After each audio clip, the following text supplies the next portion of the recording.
Bismillahirrahmanirrahim. Assalamualaikum warahmatullahi wabarakatuh.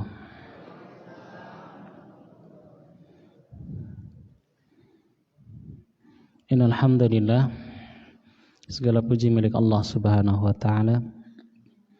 Nahmaduhu wa nashkuruhu. Kita sama-sama memuji Allah, sama-sama bersyukur kepada Allah Subhanahu wa taala yang dengan rahmatnya Allah memberikan kita iman dan Islam, yang dengan rahmatnya Allah taala memberikan kepada kita sekalian taufik sehingga dengan ini kita bisa melakukan ketaatan untuk Allah Subhanahu wa taala. Di antara bentuk amal baik dan ketaatan yang sangat mulia, yang paling afdal, yaitu thalabul ilmi. Amal baik yang paling utama di antaranya adalah thalabul ilmi.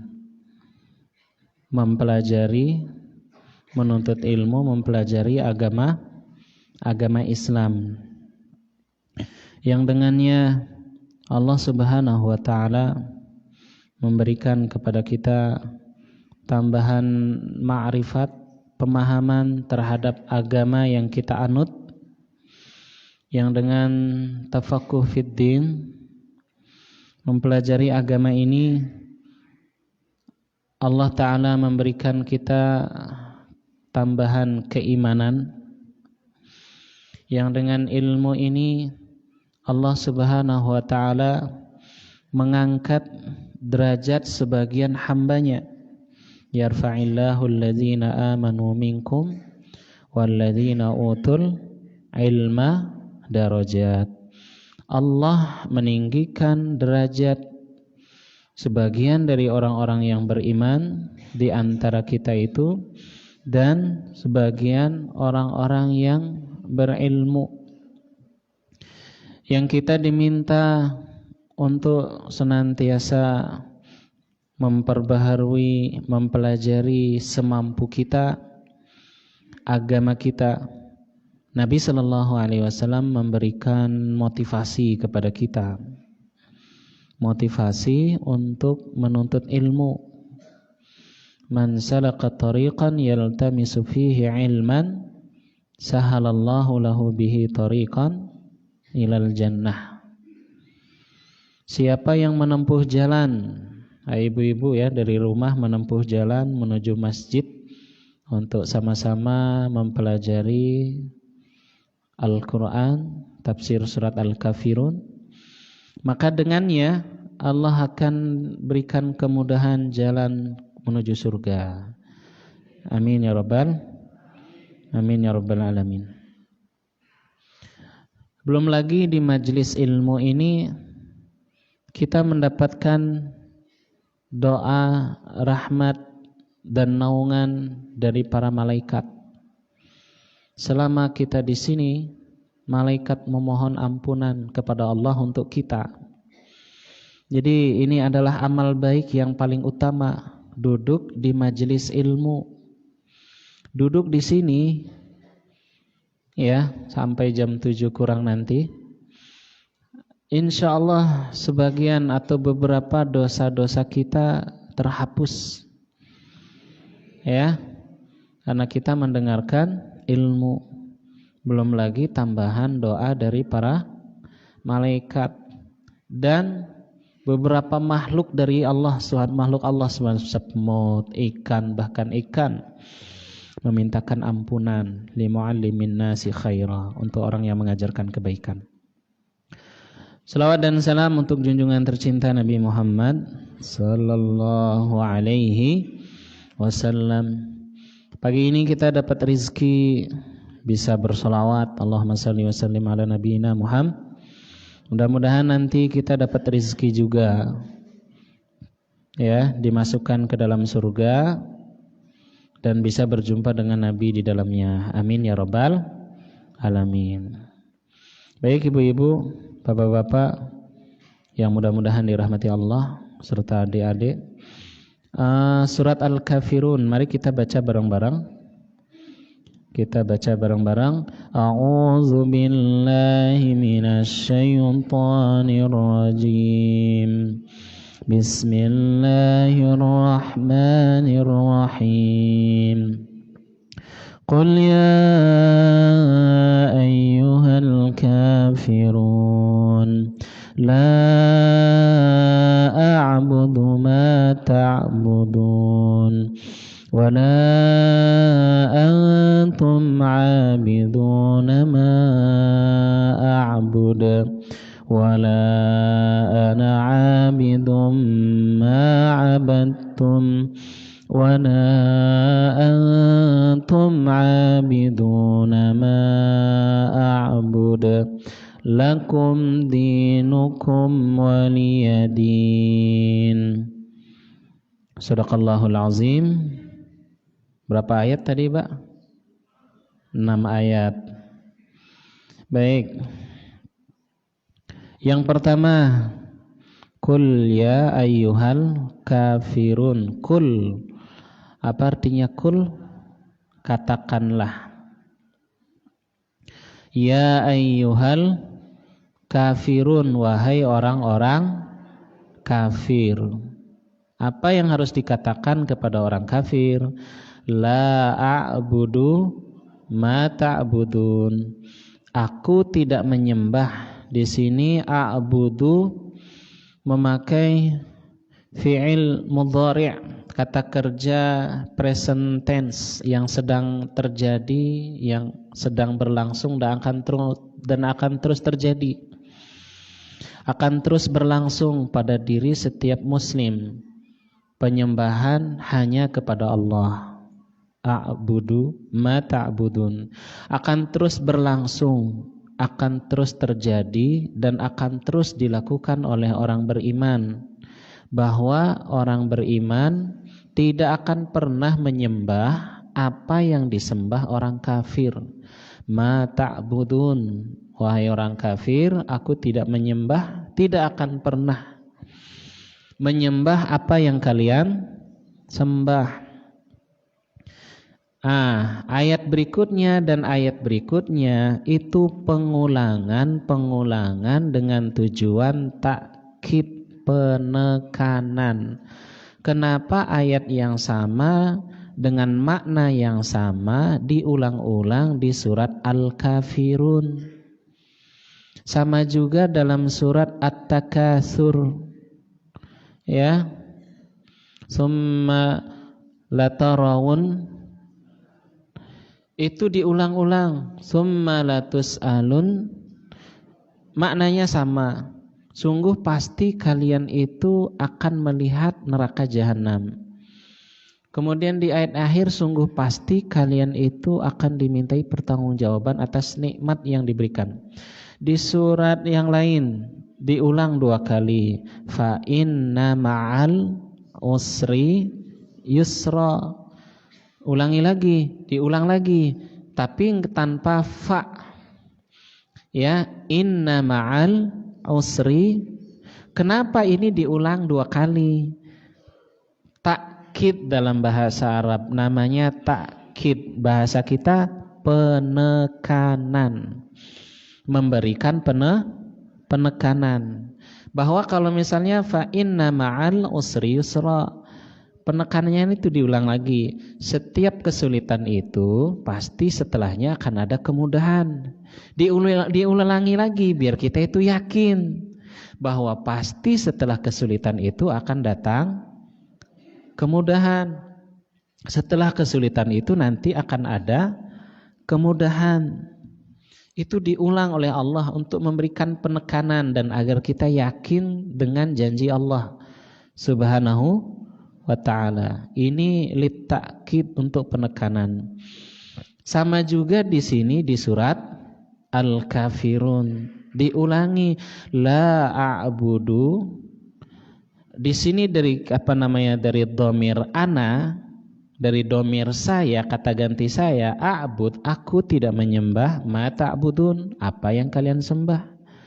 Kemudian di ayat yang ketiga, ya, dengan memakai isim fa'il wala antum, tapi dengan dhamir jama' antum, dan demikian pula kalian a'biduna tidak akan menyembah ma'abud, apa yang aku sembah. Maksudnya di sini mencampur adukkan agama. Tidak akan pernah dilakukan oleh orang yang beriman meyakini Allah sebagai Tuhan kemudian menyembah selain Allah. Kalau itu terjadi, maka dia telah melakukan kesyirikan kepada Allah. Kalau ada yang mencampur adukkan keyakinan, mencampur adukkan peribadatan satu agama dengan agama yang lain dalam satu gerakan dan satu ibadah, maka dia telah melakukan kesyirikan. Dia telah melakukan kesyirikan, dan gak ada dosa yang lebih besar daripada dosa syirik, yaitu beribadah kepada Allah diiringi ibadah kepada selain Allah. Itulah syirik. Ini diulang oleh Allah Subhanahu wa taala dengan memakai isim fa'il. Kalau tadi memakai fi'il, kata kerja, ya, di ayat yang setelahnya diulang lagi, wala ana abidun. Abidun artinya orang yang menyembah. Abidun. Kalau yang sebelumnya abiduna, bentuk jamak. Bentuk jamak dari kata abiduna, isim fa'il. Ya. Aku tidak menyembah ma'abattum, apa yang telah kalian sembah. Diulangi lagi. Ini takkid, penekanan dalam Al-Quran. Wala antum ma'abiduna ma'a'bud, dan kalian juga tidak menyembah apa yang aku sembah. Maksudnya Minggu misalnya kalian ke gereja, kemudian Jumat ikut Jumatan, enggak. Kalau kalian ingin Islam, udah Jumatan aja, enggak usah ke gereja lagi. Kalau kalian ingin ke pura, silakan ke pura aja, enggak usah ke masjid. Kalau mau ke masjid, udah masjid 100%, enggak lagi ke pura, enggak lagi ke gereja. Beribadah ya sudah hanya kepada Allah, enggak dicampur adukan. Pagi menyembah Allah, sore menyembah selain Allah, enggak bisa. Ya, ini penekanannya.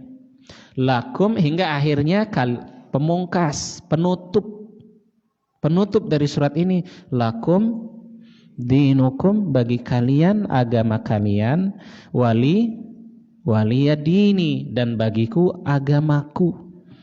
Selesai. Selesai. Apanya yang selesai? Enggak ada lagi campur aduk ibadah. Tidak ada lagi satu kali menyembah Allah, lain waktu menyembah Tuhan selain Allah. Enggak bisa. Bagi kalian agama kalian. Kalau kalian tidak mau masuk Islam, silahkan dengan agama kalian. Dan bagi kami agama kami enggak menyembah kecuali kepada Allah. Bapak Ibu jamaah yang mudah-mudahan dirahmati Allah, di surat Al-Kafirun ini dengan pengulangan ayat yang maknanya sama, tujuannya takkid, memberi penekanan agar ada penekanan dalam diri kita, agar kita jauh terhindar dari perbuatan syirik yang menyembah selain Allah. Karena itu dalam banyak hadis Nabi Sallallahu Alaihi Wasallam, di antara keutamaan membaca surat Al-Kafirun, saya akan bacakan hadisnya. Keutamaan membaca surat Al-Kafirun. Ya, membaca surat Al-Kafirun ini keutamaannya adalah bara'atum minasyirki, terbebasnya seseorang dari kesyirikan. Surat ini yang dibaca dengan penuh keyakinan membebaskan kita hari itu saat kita baca ini, membebaskan kita dari perbuatan syirik. Perbuatan syirik itu adalah dosa yang paling dikhawatirkan dilakukan oleh umat muslim. Nabi Muhammad SAW paling khawatir pada diri kita terjatuh dalam perbuatan syirik, yang besar ataupun yang kecil. Yang kecil apalagi yang besar. Nabi Muhammad SAW lebih khawatir kepada diri kita melakukan perbuatan syirik daripada khawatirnya penggembala kambing, kambingnya diterkam serigala. Orang yang sedang menggembala domba khawatir domba-dombanya dimakan serigala. Orang yang beriman khawatir dengan syirik yang ada dalam amal dan perbuatannya. Karena itu ini yang pertama. Keutamaan membaca surat Al-Kafirun apa? Terbebas dari perbuatan syirik. Yang kedua, hadis Nabi SAW dikatakan dalam sebuah riwayat, ya, bahwa orang yang membaca surat Al-Kafirun itu senilai dengan 1/4 kandungan Al-Quran. Senilai dengan 1/4 kandungan Al-Quran itu isinya apa? Isinya mengajak manusia beribadah kepada Allah, yaitu mengajak manusia mengucapkan kalimat la ilaha illallah. Itu 1/4 isinya Al-Quran itu. Al-Kafirun senilai dengan Al-Kafirun. Kalau yang 1/3, ada satu surat dibaca senilai dengan 1/3 Al-Quran. Surat apa? Surat apa? Al-Ikhlas.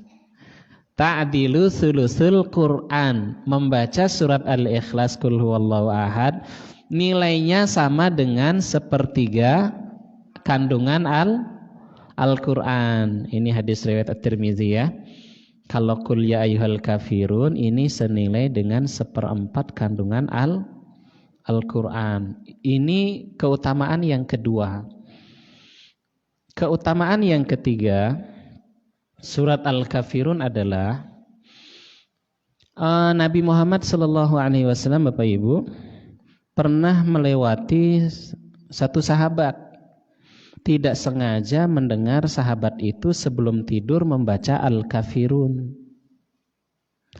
Kemudian Nabi SAW mengomentari apa yang dilakukan itu.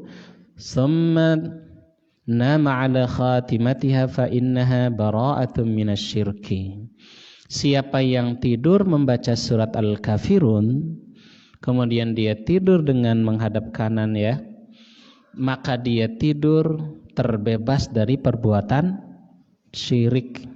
Jadi surat Al-Kafirun ini diantara surat yang dianjurkan dibaca menjelang tidur.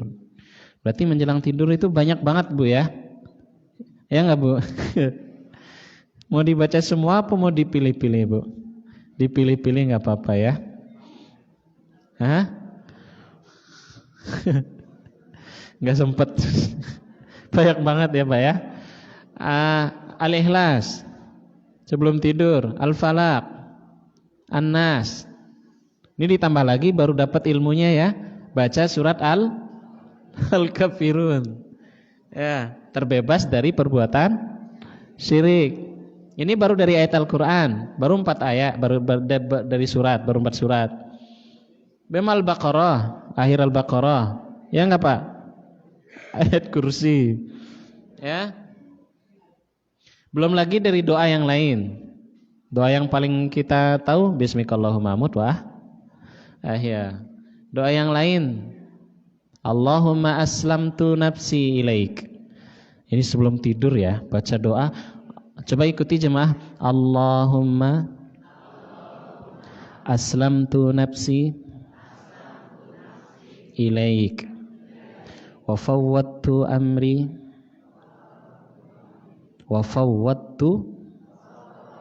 amri ilaik walja'tu zahri ilaik, la malja'a wa la manja illa ilaik, amantu bi kitabika alladzi unzilat wa amantu bi rasulin alladzi ursilat ilaik. Panjang ya. Panjang ya Bapak Ibu ya. Inti dari doa ini, Allahumma aslamtu nafsi ilaik fawwatu amri wal ja'u zahri ilaik. Intinya kita menyerahkan jiwa kita, aslam, serahkan jiwa kepada Allah. Aku serahkan urusanku semuanya kepada Allah. Punggungku, urusanku semuanya aku serahkan pada Allah. Enggak ada jalan keluar, tidak ada jalan keselamatan kecuali dari Allah. Aku beriman kepada Allah, kepada kitab yang diturunkan, kepada nabi yang diturunkan. Siapa yang membacanya, Allah, dan dia meninggal setelah itu, maka dia meninggal dalam kondisi fitrah. Banyak banget doa-doanya ya. Doa pamungkasnya bismikallahumma ahya wa bismika amut. Ini masih mending ya daripada tidur sambil megang HP, HP-nya masih nyala, nonton Piala Dunia Qatar. Ya. Baik, kembali lagi ke surat Al-Kafirun dibaca saat menjelang tidur. Sama surat Al-Kafirun dibaca di beberapa sholat sunnah. Sholat apa itu? Sholat sunnah fajar atau qabliyah subuh. Ya, surat Nabi Shallallahu Alaihi Wasallam membaca Al-Kafirun di rakaat pertama dan Al-Ikhlas di rakaat kedua di sholat sunnah fajar atau qabliyah subuh. Itu dibaca. Kalau baca yang lain ya silahkan. Tapi sunnahnya qabliyah atau sunnah fajar itu baca Al-Kafirun, rakaat kedua Al-Ikhlas, dan surat Al-Kafirun dan surat Al-Ikhlas di rakaat keduanya juga dibaca di sholat sunnah ba'diyah maghrib. Surat Al-Kafirun dan surat Al-Ikhlas di rakaat kedua juga dibaca di sholat sunnah ba'diyah maghrib. Baik, ini ilmu ya, dapat ilmu, alhamdulillah. Baik, kita baca. Wa min fadaili hadhihi surah anna tikrara qiraatiha an i'tiqadin sahihin bara'atun minasyirki. Bahwa keutamaan surat ini, mengulang-ulangi membacanya, ini merupakan bebas dari kesyirikan. Dari Muhajir, dari Abu Hasan, adrakan Nabi sallallahu alaihi wasallam, yang menjumpai Nabi, kharajtu ma'an Nabi sallallahu alaihi wasallam fi safarin, aku keluar bersama Nabi dalam sebuah safar perjalanan, famarra bi rajulin yaqra, maka Nabi melewati sahabat membaca qul ya ayyuhal kafirun. Maka Nabi mengatakan, amahaza, adapun orang ini faqad bari'a minasyirki, dia terbebas dari syirik. Qala wa idza akhra yaqra, dan yang lain membaca qul huwallahu ahad. Maka Nabi sallallahu alaihi wasallam mengatakan, orang yang baca Al-Ikhlas, kata Nabi, biha wajabat lahul jannah, maka dengannya Allah memasukkan ia ke dalam surga. Dalam riwayat yang lain, amma haza, adapun yang ini, faqad ghufira lahu, maka dosanya telah diampuni. Hadis riwayat Ahmad dengan disahihkan. Baik, ini beberapa keutamaan dari surat Al-Kafirun berkaitan dengan sebab dan kandungan yang ada di dalamnya. Baik, tadi udah sedikit disinggung, dikasih sedikit prolog muqaddimah berkaitan Al-Kafirun. Diulang sedikit dengan ringkas. Keinginan orang kafir, kegelisahan kafir Quraisy. Ini kafir Quraisy gelisah. Sama kayak sekarang Bapak Ibu, orang kafir itu gelisah. Setiap hari orang kafir itu gelisah. Kenapa? Setiap kali Muslim berpegang teguh dengan agama Islam, orang kafir galau, gelisah, sedih. Jadi salah satu sebab kesedihannya orang kafir apa? Melihat kaum Muslim mengamalkan Islam.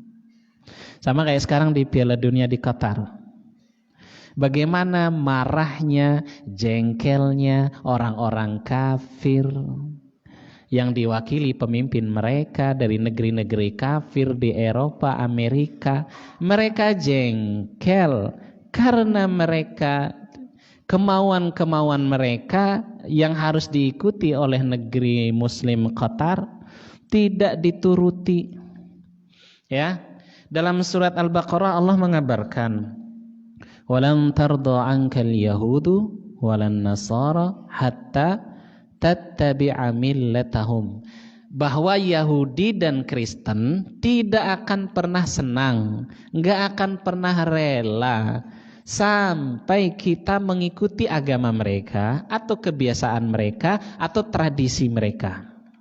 Tradisi orang kafir, maksiat, dosa, dan banyak kemungkaran. Mereka itu ingin agar tradisi-tradisi mereka yang rusak, keyakinan mereka yang rusak untuk diikuti oleh kaum muslim, dan segala macam upaya, daya, usaha dilakukan orang kafir memaksa muslim mengikuti kehendak mereka. Kayak sekarang diwakili oleh beberapa media, kritikan orang negara-negara barat kepada Qatar sebagai tuan rumah Piala Dunia apa?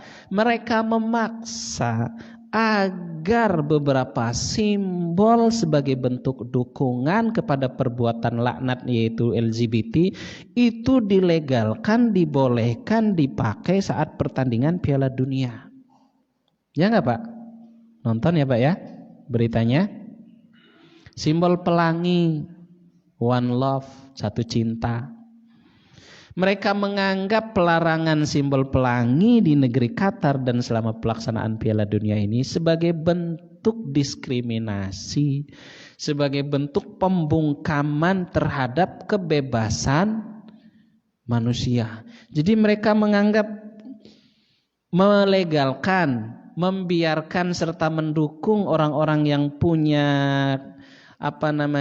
kelainan seksual, dorongan itu sebagai bentuk kebebasan.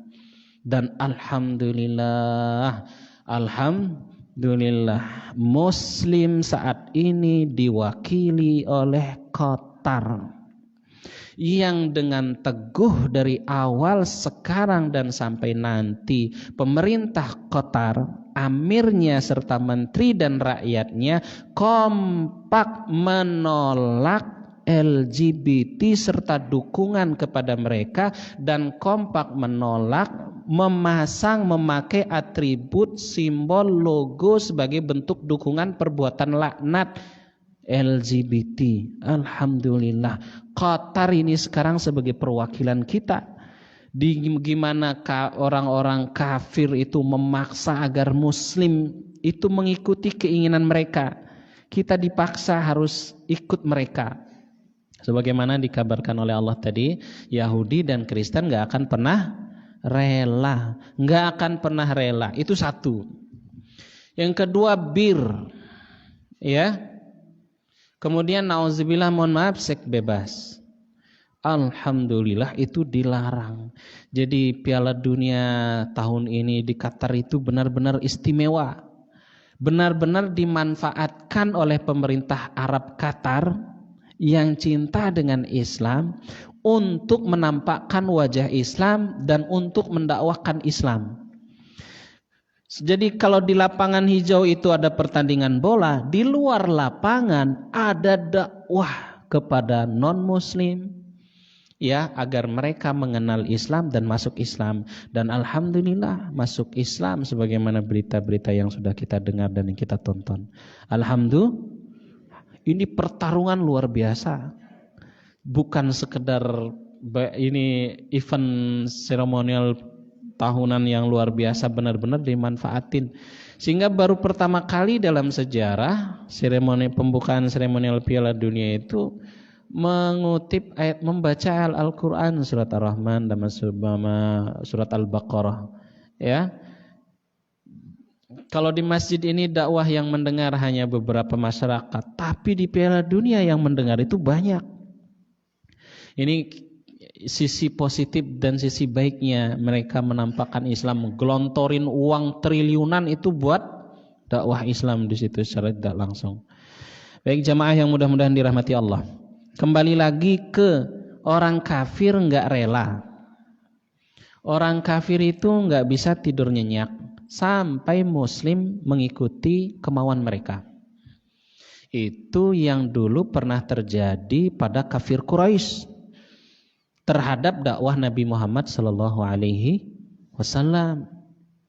Setiap hari di Mekah itu jumlah kaum muslim bertambah, sebagaimana juga saat ini di dunia tidak ada agama yang perkembangannya lebih pesat daripada agama Islam. Alhamdulillah. Ya, selalu saja setiap hari itu ada saja orang masuk Islam. Sebagaimana juga saat ini kita mendengar atau menyaksikan, melihat, selalu saja ada orang yang masuk ke dalam agama. Jadi saat ada upaya dari orang-orang kafir agar Islam ini mati, sedangkan Allah menghendaki Islam ini terus tumbuh. Sebagaimana dulu kafir Quraisy melakukan berbagai macam trik, daya, upaya, usaha agar Nabi Muhammad SAW berhenti. Tadi udah disinggung sedikit. Dalam riwayat yang lain, kisah lain, Bapak Ibu, mertua Nabi, ya, ada seorang kafir Quraisy, orangnya bijaksana. Kafir Quraisy orangnya bijaksana, punya akal. Namanya Utbah bin Rabi'ah. Siapa namanya? Utbah. Ini laki-laki apa perempuan, ibu-ibu? Ibu-ibu, kalau itu semua nama perempuan ya. Kalau di Arab itu nama laki-laki. Ada beberapa isimnya itu mu'annas, tapi sebenarnya itu dipakai buat nama laki-laki. Usamah, laki-laki perempuan. Utbah itu laki-laki. Kalau Sumayyah perempuan apa laki-laki, Bu? Perempuan. Ibunda dari sahabat Ammar bin Yasir. Usamah, Hamzah, Utbah. Siapa lagi, Bu? Umamah. Umamah itu siapa, Bu? Cucu Nabi. Cucu Nabi, ibunya Zainab. Kita taunya cucu Nabi Hasan Husain, ibunya Fatimah. Yang lain itu Umamah, dari ibunda Zainab, tapi meninggal nanti, wallahu a'lam bishawab. Jadi Utbah bin Rabi'ah ini datang ke kafir Quraisy. Aku akan mengucapkan kalimat kepada Muhammad. Aku akan memberikan penawaran. Barangkali dia mau berhenti menyebarkan, mendakwahkan Islam. Kata Abu Jahal, tafadhol, silahkan ya Aba. Siapa sih kunyahnya Utbah, saya nggak tahu. Utbah ini datang menghampiri Nabi di depan Ka'bah. Kemudian duduk menawarkan kepada Nabi, ya Muhammad, wahai Muhammad, aku akan menawarkan kepadamu 3 hal. Nabi Muhammad SAW mengatakan, silahkan. Yang pertama, wahai Muhammad, kalau engkau menginginkan kekayaan, maka kami akan mengumpulkan seluruh kekayaan yang ada di Mekah ini dan kami berikan kepadamu sehingga engkau menjadi orang paling kaya di tengah-tengah kami. Syarat engkau berhenti mendakwahkan Islam. Kata Nabi, yang kedua, kalau engkau enggak mau, kami akan menawarkan yang kedua. Kami akan mencarikan wanita paling cantik di Mekah ini untuk engkau nikahi, sehingga engkau memiliki wanita paling cantik di sini. Yang ketiga, Kalau engkau tidak mau meninggalkan Islam, kami akan menawarkan, kami akan mengangkatmu sebagai raja penguasa di sini, sehingga engkau di Mekah ini jadi orang paling kaya, jadi lelaki yang memiliki wanita paling cantik, dan jadi penguasa di Mekah ini dengan syarat berhenti mendakwahkan Islam. Panjang lebar si Utbah itu ngomong nawari ke Nabi. Nabi cuma bilang apa? Sudah selesai, sudah. Itu tawaran terbaik. Kemudian ya Utbah, wahai Utbah, kul, katakanlah la ilaha illallah. Cuman gitu kata Rasul. Utbah, katakanlah la ilaha illallah. Dengan kalimat ini la ilaha illallah, Allah akan memuliakan kalian wahai bangsa Arab. Dengan kalimat ini la ilaha illallah, Allah akan memberikan kalian wahai bangsa Arab kekuasaan. Kata Utsbah, demi Allah saya tidak bisa mengucapkan la ilaha illallah. Maksudnya berat bagi orang Arab itu mengucapkan la ilaha illallah. Kenapa? Karena kalau la ilaha illallah itu Tuhan itu hanya Allah, sedangkan mereka meyakini 360 berhala. Akhirnya Utsbah ini nyerah. Balik dia ke Abu Jahal. Abu Jahal udah ngomentari wajahnya. Lihat wajahnya Utsbah. Tadi wajahnya garang menemui Muhammad, sekarang wajahnya berubah jadi pecundang. Kemudian kata Utsbah ke Abu Jahal CS sama pembesar kafir Quraisy, ya ma'syara Arab, wahai sekalian orang Arab, demi Allah aku telah memberikan kepada kalian nasihat, dan ini nasihat yang terbaik. Biarkan Muhammad dengan dakwahnya. Kalau Muhammad benar sallallahu alaihi wasallam, maka kekuasaannya akan menjadi kekuasaan kalian wahai bangsa Arab. Kalau dia dusta, maka kedustaan akan menjadi kecelakaan baginya. Kata Abu Jahal, demi Allah seakan-akan kamu ini condong sama agamanya Muhammad. Kata Abu Jahal, demi Allah ini nasihat terbaik dari saya. Kata Utbah.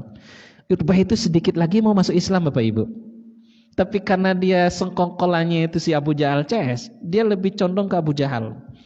Dia udah tahu Nabi Muhammad benar, udah dikasih nasihat sama Utbah. Tapi sayang seribu sayang, Utbah ini punya anak namanya Huzaifah. Huzaifah anaknya masuk Islam. Nanti Utbah mati di perang Badar sama Abu Jahal. Siapa yang bunuh Utbah? Hamzah, paman Nabi Shallallahu Alaihi Wasallam. Sayang mati. Anaknya Utbah ini Huzaifah masuk Islam. Satu lagi anaknya atau kakaknya atau adiknya saya lupa. Hindun, istrinya Abu Sufyan. Karena itu Hindun sangat benci sama Nabi sama Hamzah. Perang Uhud nanti Hindun ini yang membunuh Hamzah, membelah dada Hamzah. Balas dendam karena Hamzah tahun lalu perang Badar membunuh Utbah. Tapi nanti Hindun masuk Islam, Abu Sufyan masuk Islam, Utbah Abu Jahal sayang mati dalam kondisi kafir. Ini tawaran kafir Quraisy karena gelisah ngelihat dakwah Islam itu tumbuh di Mekah. Hingga akhirnya muncul tawaran lagi yang lain di waktu yang lain, muncul tawaran yang mirip. Tadi udah disampaikan. Tawaran agar Nabi menghentikan dakwah Islam dengan tawaran wanita, kekayaan, dan kekuasaan. Nabi menolak. Dan sepertinya Nabi Muhammad SAW bukan tipe orang yang bisa dibayar kemudian mau melakukan sesuatu. Nggak bisa. Nabi Muhammad nggak bisa ditawar-tawar. Kafir Quraisy itu pasrah gimana caranya membujuk Muhammad SAW agar berhenti mendakwakan Islam. Hingga akhirnya mereka dapat ide. Wahai Muhammad, bagaimana kalau engkau menyembah Latta Uzza setahun, kemudian kami menyembah Allah setahun. Akhirnya turunlah surat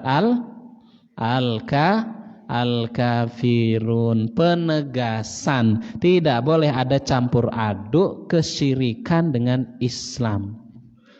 Tidak boleh ada campur aduk antara Islam dengan tradisi yang berbau syirik atau penyembahan selain Allah yang juga perbuatan syirik, tapi ikhlas. Karena itu Bapak Ibu, Al-Kafirun dinamakan juga dengan Al-Ikhlas.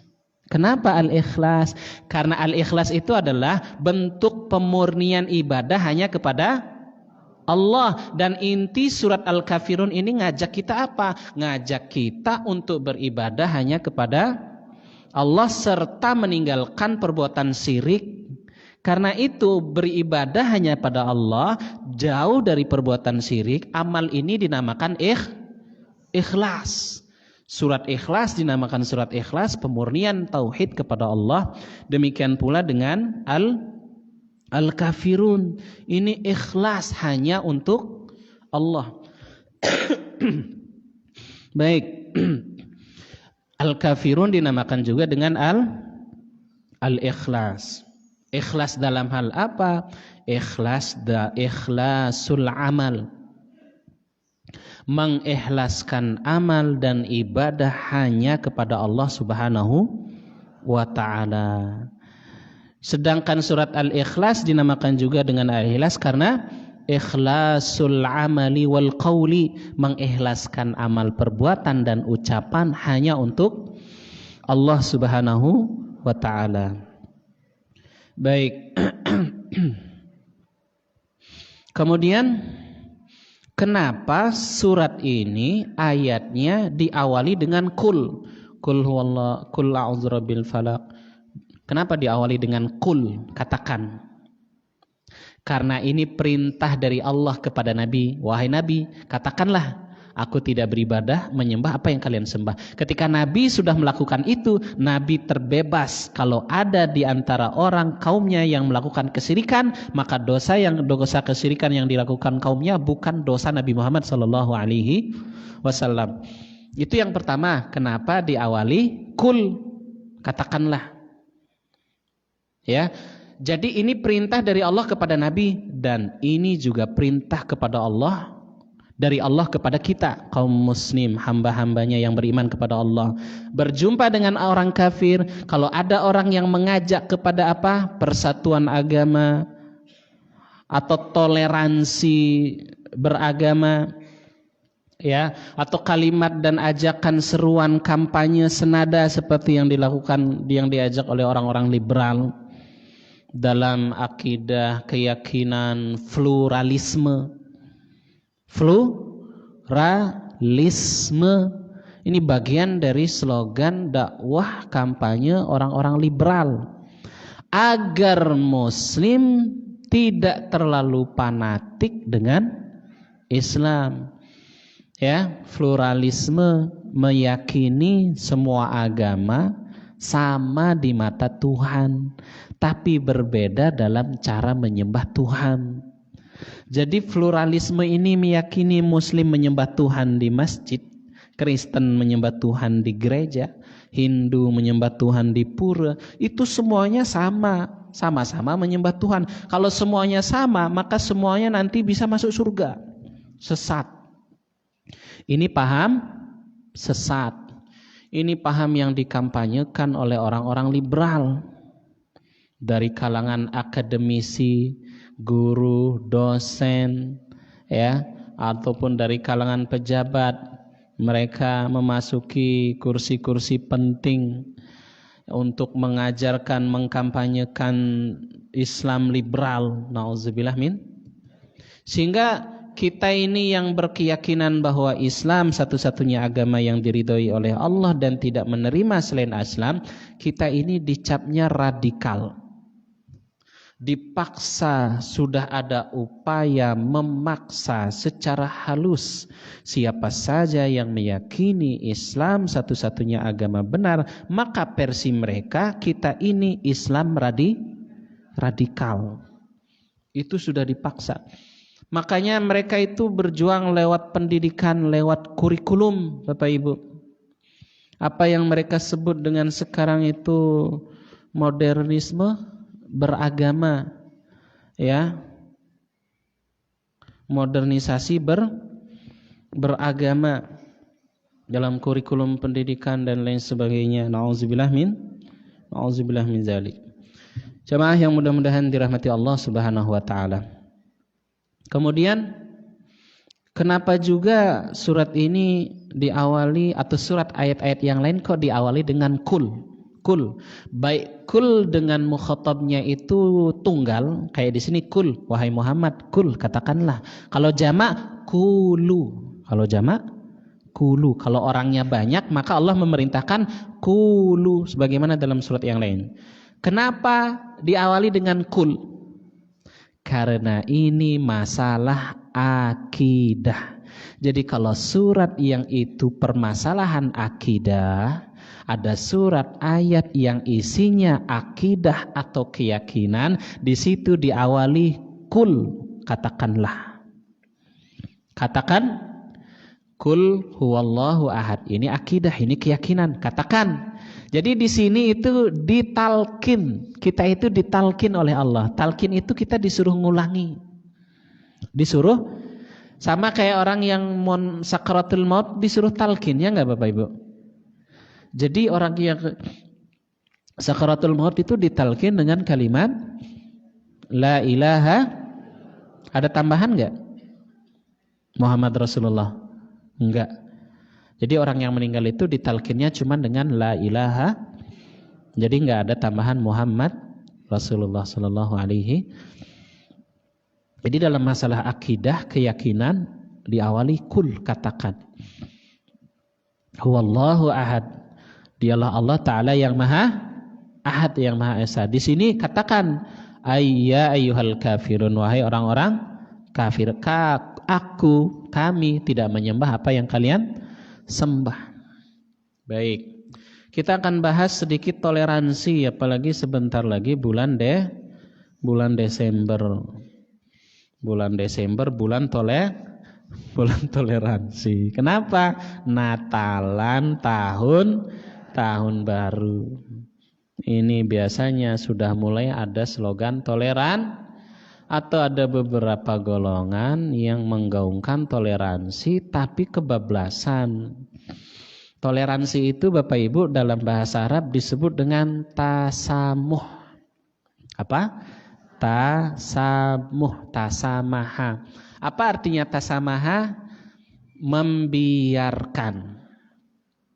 Makna toleransi yang paling benar, paling bagus apa? Biarin orang Kristen biarin ke gereja. Jadi toleransi itu bukan ikut-ikutan ke gereja, apalagi ikut Natalan bagi orang liberal ini radikal ini. Ya. Baik, bagi orang liberal Islam yang benar adalah Islam yang ikut Natalan. Bagi orang liberal Islam yang benar adalah orang yang enggak nyebut orang kafir, tapi nyebutnya non muslim. Baik, toleransi itu adalah membiarkan. Apa bentuk toleransi dalam Islam? Satu, tidak ada paksaan masuk agama Islam. La ikraha fiddin, tidak ada paksaan masuk dalam agama Islam. Ini ayat orang kafir suka. Ini ayat orang liberal suka. Tapi ada sambungannya. Orang kafir, orang Kristen, Yahudi wajib apa enggak masuk Islam? Wajib apa enggak Bapak Ibu masuk Islam? Orang siapa saja di dunia, manusia di dunia ini semuanya wajib masuk Buktinya kalau nggak masuk Islam, yang mati dalam Kristen, Hindu, Buddha, Konghucu matinya dilaknat oleh Allah.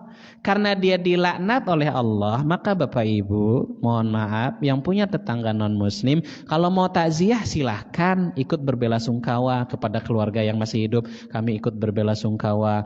Cuman doainnya begini Bapak Ibu, semoga keluarga yang ditinggal bersabar. Gak boleh doanya lebih, semoga almarhum, apalagi ya, kayak presenter TV. Ada orang kafir, artis kafir mati disebutnya apa? Almarhum. Boleh nggak bilang almarhum? Al-maghdub seharusnya, yang dilaknat. Siapa yang dilaknat? Manusia yang mati dalam kondisi kafir itu dilaknat semuanya oleh Allah. Nggak boleh dibilang almarhum. Yang Muslim saja bilang almarhum, ulama masih bertentangan. Ya enggak? Ada Muslim meninggal almarhum, apakah pasti almarhum? Ini ulama aja masih bertentangan menyebutnya boleh enggak bilang almarhum. Dan itu bilangnya Allahu yarhamhu, semoga dirahmati Allah. Kalau almarhum bentuk pasti dirahmati. Baik, orang kafir itu wajib masuk Islam. Ya, bukan sebaliknya Muslim ikut ke gereja. Yang seharusnya terjadi, Kristen harusnya ke masjid, masuk Islam. Hindu seharusnya ke masjid, masuk Islam. Bukan malah seharusnya Desember itu Muslim ke gereja Natalan, atau ikut bawa kue tumpeng persembahan kepada mereka. Kalau ngasih kue, ngasih hadiah ke walau beda agama sih boleh, silakan. Tapi saat perayaan-perayaan mereka sebagai bentuk dukungan terhadap perayaan mereka dan keyakinan mereka, ini nggak boleh. Ini nggak boleh. Jelas kul ya ayyuhal kafirun ya, la a'budu ma ta'budun. Kalau mereka nggak masuk Islam dilaknat. Mereka wajib masuk Islam, tapi Kristen, Yahudi, Hindu, Buddha, Konghucu nggak dipaksa masuk Islam. Kenapa? La ikraha fiddin, nggak ada paksaan. Orang Kristen masuk Islam, Yahudi masuk Islam, Konghucu, Buddha, Hindu, semuanya nggak ada dipaksa masuk Islam. Kenapa? Qad tabayyana ar-rusydu minal ghayy. Yang benar, yang salah itu udah terang, nampak. Yang mengambil kebenaran dia untung selamat masuk surga. Yang tetap dengan agamanya masing-masing maka dia celaka. Dapat balasan dari Allah sesuai dengan pilihan masing-masing. Ya. Ini tidak dipaksa orang kafir itu masuk Islam. Nggak ada pernah terjadi dalam sejarah orang kafir dipaksa masuk Islam oleh Muslim. Sebaliknya kayak di Spanyol, Andalusia. Dulu di Spanyol 8 abad Muslim berkuasa di Spanyol sama Portugal, bahkan sampai pinggiran Prancis. Dulu Muslim berkuasa di situ, Bapak Ibu. Selama itu orang kafir, bule-bule di Spanyol itu, di Portugal, di Prancis itu nggak dipaksa masuk Islam. Tapi ketika Islam kalah di Spanyol, masuk penguasa Kristen, Muslim itu dikasih 2 pilihan. Tetap tinggal di Spanyol tapi harus Kristen. Kalau enggak, mati. Akhirnya banyak Muslim itu menyeberang ke negeri Maroko, Aljazair, Tunisia, menyelamatkan agama. Yang masih tetap di Spanyol, pilihannya pahit. Masuk Kristen atau mati di penjara dibunuh. Itu sebaliknya orang Kristen kalau berkuasa, orang kafir Kristen ya, zaman sepanjang sejarah kalau berkuasa, Muslim itu dipaksa masuk Kristen. Tapi kalau Islam yang menang berkuasa, orang Kristen dibiarin ke gereja. Biarin, itu toleransi. Biarin orang Hindu ke pura, biarin orang Yahudi, bahkan nggak boleh diganggu. Ini bentuk toleransi dalam Islam. Bentuk toleransi kedua dalam Islam itu apa? Muslim wajib menjaga harta, kehormatan beberapa jenis orang kafir. Orang kafir itu 3 jenis, Bapak Ibu. Secara umum orang kafir itu 3 jenis.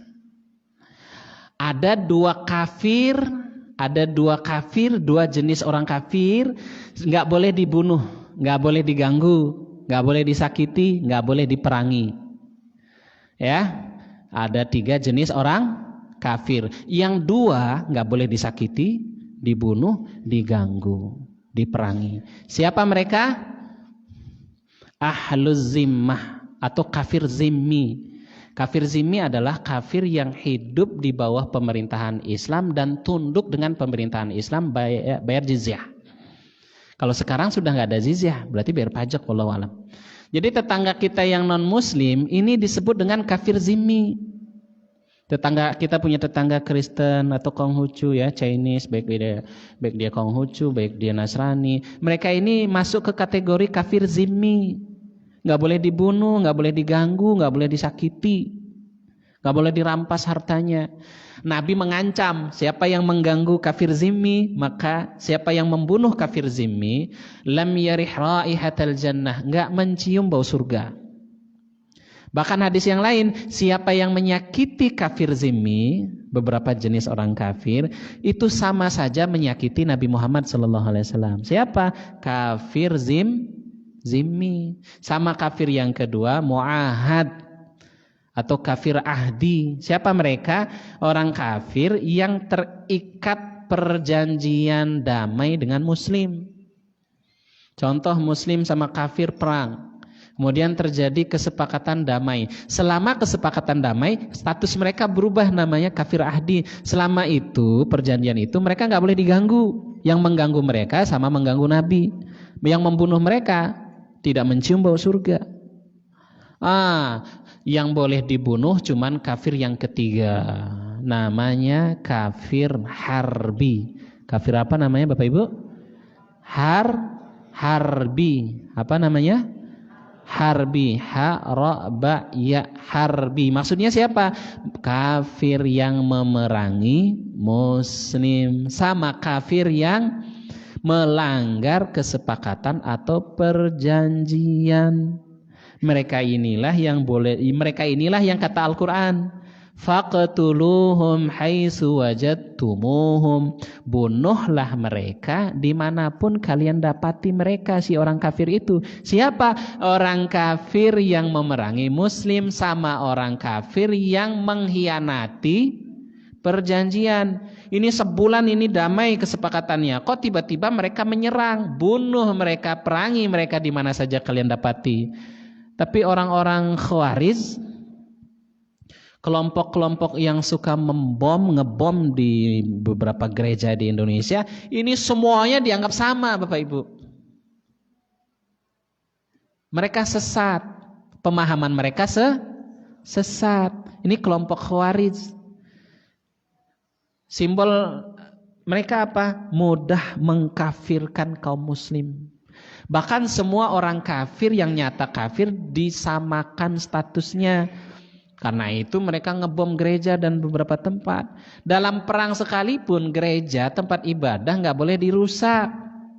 Nggak boleh membunuh orang tua saat peperangan yang nggak ikut perang. Nggak boleh bunuh anak-anak. Nggak boleh bunuh wanita.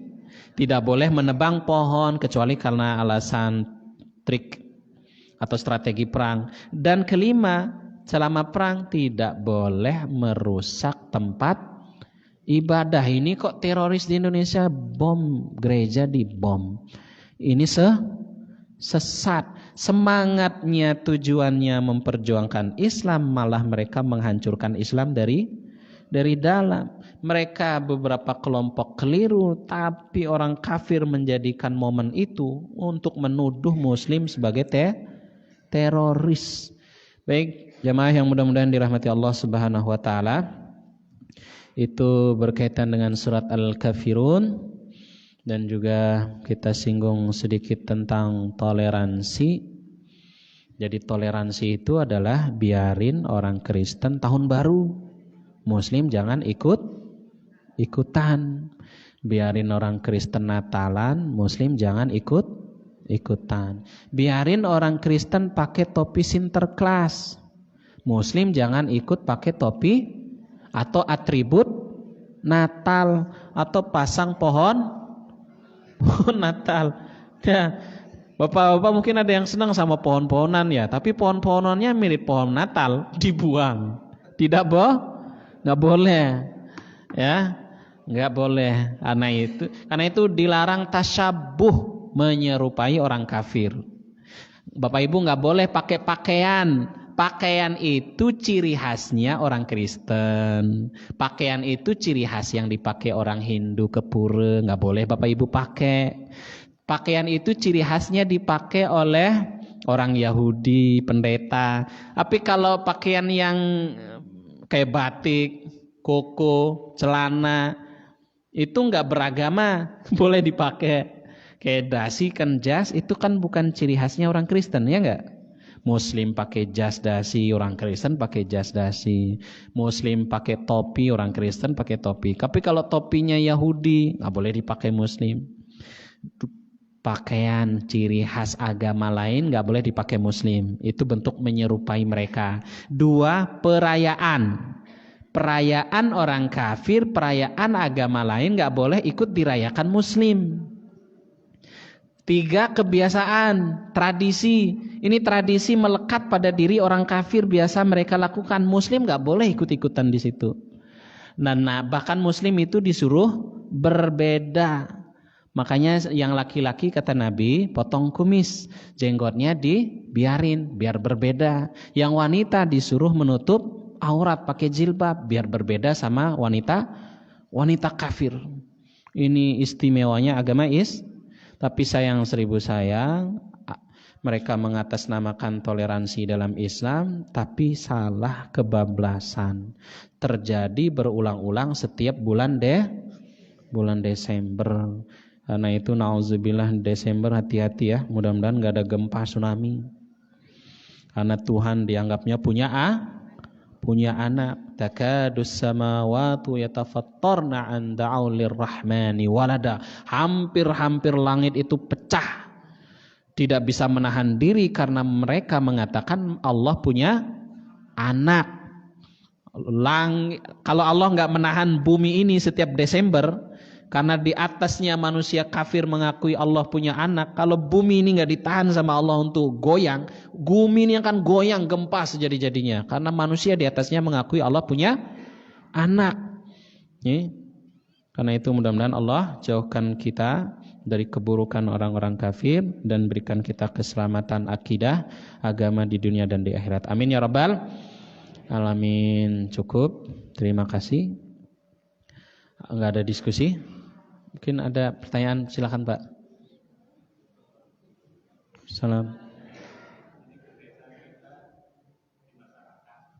Ya.